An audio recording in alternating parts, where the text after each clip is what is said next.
আমি ডাক্তার খন্দকার শহীদ হোসেন, প্রাক্তন অধ্যাপক, জাতীয় হৃদরোগ ইনস্টিটিউট এবং হাসপাতাল, বর্তমানে হেলথ কেয়ার ডায়াগনস্টিক সেন্টার শিশু মেলা শ্যামলীতে নিয়মিত রোগী দেখছি। আধুনিক জীবন ব্যবস্থা এবং চিকিৎসা ব্যবস্থা আমাদেরকে বিভিন্ন মরণব্যাধি রোগ থেকে মুক্ত করেছে ঠিকই, কিন্তু আধুনিক জীবন ব্যবস্থা আমাদেরকে দিয়েছে বিভিন্ন নতুন ব্যাধি, তার মধ্যে হৃদরোগ অন্যতম।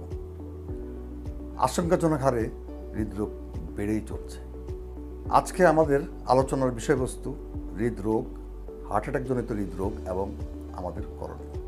হার্ট অ্যাটাকজনিত হৃদরোগের সমস্যা সাধারণত 50 ঊর্ধ্ব মানুষের হয়ে থাকে, কিন্তু বর্তমানে বাংলাদেশে আমরা দেখতে পাচ্ছি 30 থেকে 40 বছরের মধ্যে অসংখ্য হৃদরোগী যারা হৃদরোগের রক্তনালী সংক্রান্ত অসুস্থ হয়ে আমাদের কাছে আসছেন। অনিয়ন্ত্রিত ডায়াবেটিস, উচ্চ রক্তচাপ, ধূমপান, অপরিমিত খাদ্যাভ্যাস, অলস জীবন, অনিদ্রা, দুশ্চিন্তা ইত্যাদি কারণে আমাদের হৃদযন্ত্রের রক্তনালী বন্ধ হয়ে হার্ট অ্যাটাকজনিত হৃদরোগের সমস্যার সৃষ্টি হয়।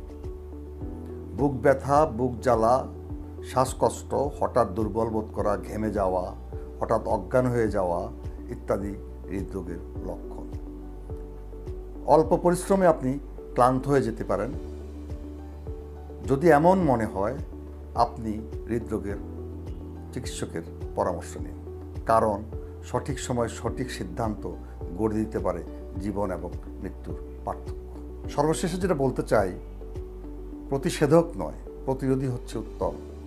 আসুন প্রতিনিয়ত হাঁটার অভ্যাস করি, সুষম খাদ্য অভ্যাস তৈরি করি, ধূমপান পরিহার করি, ডায়াবেটিস এবং উচ্চ রক্তচাপ নিয়ন্ত্রণে রাখি, প্রফুল্ল জীবন গড়ে তুলি, হৃদরোগ থেকে মুক্ত থাকি।